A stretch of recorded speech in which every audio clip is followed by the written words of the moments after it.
inside of your heart. தேவன் இருதயத்தின் உள்ளே நுழைந்து பார்க்கிறார். ஆமென் வா, ஆமென் தானா? நான் பேசும் போது நான் பேசுற காலத்துல பேசுற போது நான் எந்த அளவுக்கு ஆவியானவருக்கு இடம் கொடுக்கிறேன் என்பதை அவர் அளந்து வைத்திருக்கிறார். அந்த அளவு மாறாது, அதை ஏமாற்ற முடியாது. அந்த அளவுக்கு தக்கவாறு என் ஊழியம் வளர்ந்தே தீர வேண்டும். அல்லேலூயா. அவர் தேவன் முகத்தை பார்த்து ஏமாந்து போவதில்லை. நேற்று கூட 34வது நாள் உபவாசப்பட்டோம். 40 நாள் மழை காலத்துல கூட 50 பேர் 70 பேர் கர்த்தர் திரும்ப கொண்டு வருகிறார் விசுவாசிகள். நிறைய நடந்து கொண்டிருக்கிறது. 2:30 மணி அந்த மீட்டிங் முடியும். நான் சொன்னேன், உண்மை நம்பாதீங்க, பேருண்மை என்று இருக்கு, அதை நம்புங்க. சாராளுக்கு குழந்தை பிறக்காது என்பது உண்மை, பேருண்மை பிறக்கும் என்பது. லாசரு கல்லறைக்கு போன அழுகி போனதான் என்பது உண்மை, அவனை எழுப்ப முடியும் என்பது பேருண்மை. அல்லேலூயா, அல்லேலூயா.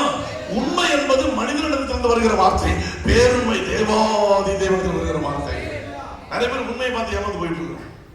இவ்வளவுதான், முடியாது, அவன் எழுத மாட்டான், இந்த ஊழி அவுட்டு, இனி வரங்கள் வல்லமை செயல்படாது, அவன் ஆத்ம ஆதாயம் பண்ண முடியாது, அவன் பேர் நாரி போச்சு, ஊர் வளம் நாரி போச்சு. அப்படி எத்தனை பேர் உங்களை நினைத்து தரமட்டமா பிச்சைக்காரன் கீழே நினைத்தாலும் சரி, இது உண்மைதான். ஆனால் பேருண்மை இதற்கு மேல் தேவன் உங்களை வைத்த போகிறார் என்பதுதான். அல்லேலூயா, அல்லேலூயா. மருத்துவர் சொல்வாரு, முடியாது, காப்பாற்ற முடியாது. அவன் எண்டாவது லைஃப் போயிட்டான், எச்சுக்கு போயிட்டான், முடியாது, காப்பாற்ற முடியாது. உண்மை. கேன்சர் வியாதி உயிரை எடுக்கும் என்பது உண்மை. சட்டம் கைவிட்டது உண்மை. சட்டத்தில் இடங்கள் என்பது உண்மைதான். ஆனால் பேருண்மை, இந்த வேதம் உங்களை காப்பாற்ற போகிறது, இந்த வசனம் உங்களை காப்பாற்ற போகிறது. இந்த சத்திய வேதாகமும் ஒருவரையும் கைவிட்டதில்லை, ஒருவரையும் வெட்கப்படுத்துவதில்லை. வெட்கப்பட்டவனுக்கு வெற்றி கொடுக்கிற வேதாகமத்தை தேவன் நம்முடைய கரத்தில் கொடுத்திருக்கிறார். ஹல்லேலூயா. ஆக ஜீவியம் முக்கியம், ஊழியம் முக்கியம் அல்ல. முதலாவது எடுத்துக்கொள்ள ஆதியாகமம் 6வது அதிகாரம்.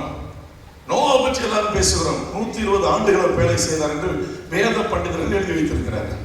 நாம் பார்த்ததில்லை, அறிந்ததில்லை, தெரிந்து கொள்கிறோம், நம்புகிறோம். We must believe the word. Why? அவங்களெல்லாம் தேறின வேத பாதங்கள். அல்லேலூயா. ஆகவே நாம் நம்பியாக வேண்டும். அந்த கட்டாயத்தில் இருக்கிறோம். 120 150 ஆண்டுகள் எப்படி வேணாலும் இருக்கட்டும், anyhow. ஆனால் நம்புகிறோம். I believe the word. I believe the word of the God. கர்த்தருக்கு ஸ்தோத்திரம் உண்டாவதாக. ஆக அத்தனை ஆண்டுகள் அவர் செய்தார். கிண்டல் கேள்வி பண்ணலாம் சரி, ஏன் அவரை மாத்திரம் எடுத்துக் கொண்டார்? தேவனுடைய அங்கலாய்ப்பு.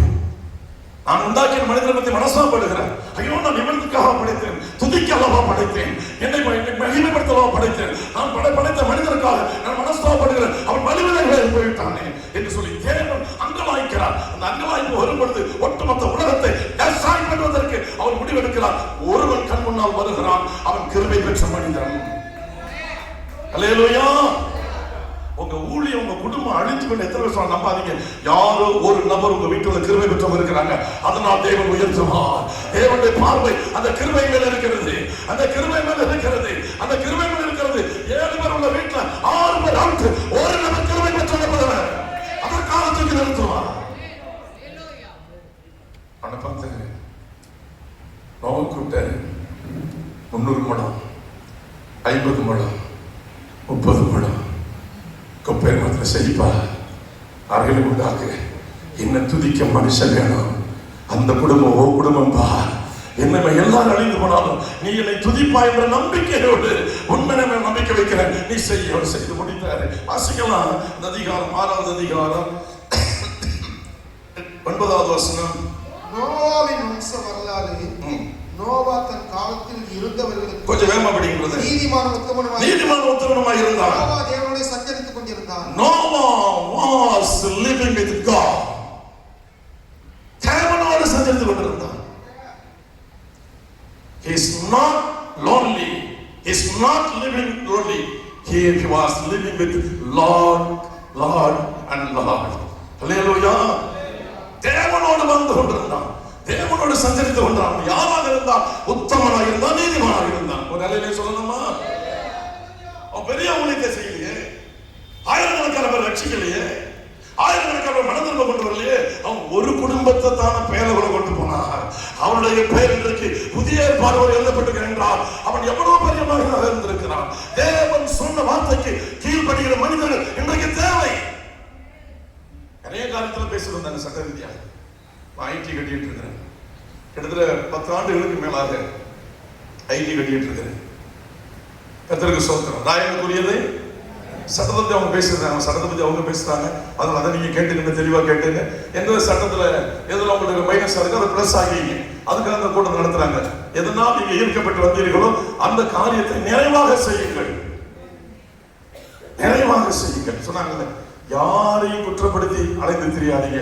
இன்னைக்கு ஒரு நபர் நீங்க சொல்லுவீங்க, நாளைக்கு 100 நபர் உங்களை பார்த்து பேச ஆண்டவர் ஏற்படுத்தி வச்சிருவாரு. ஆண்டவரை ஏற்படுத்தி வைப்பாரு. நீங்க ஏற்படுத்துற ஒரு குற்றத்தை ஒருத்தன் தாங்க முடியாது ஓடி போறான்னா 100 பேர் உங்களுக்கு விரோதமா ஹெல்ப் பண்ண என்ன பண்ணுவீங்க?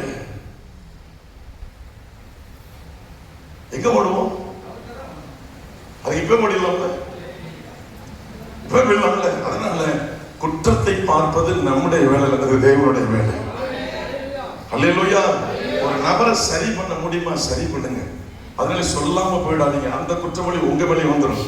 இப்ப நான் திருடுறேன், அது ஐயா பார்த்துக்கிட்டு போறாங்க, இந்த 2 ஐயாவில் ஒரு ஐயா பார்த்துட்டு போறாங்க, எனக்கு என்ன தண்டனை அதான் இவங்களுக்கும் தண்டனை. வெள்ளம் திங்கிறவங்க பாவம், ரொம்ப பரிதாபமான சொல்லுங்க. சொல்ல வேண்டிய இடத்துல சொல்லுங்க. கேட்டா பாருங்க, வம்புதான் போட்டக்கூடாது, சண்டை தான் போடக்கூடாது. சொல்ல வேண்டிய கடமை ஒவ்வொரு கிறிஸ்தவனுடைய தலைமையிலும் இருக்கிறது. தவறை சுட்டிக்காட்ட தலைமை ஒவ்வொருடைய கிறிஸ்தவன் தலைமையில் அந்த கடமை. அது சாதனை, அந்த கடமை உண்டு. அதை ஒருவரும் நிராகரிக்க முடியாது. அதை அடைந்து சொல்லியே தீர வேண்டும். கேட்பதும் கேட்காததும்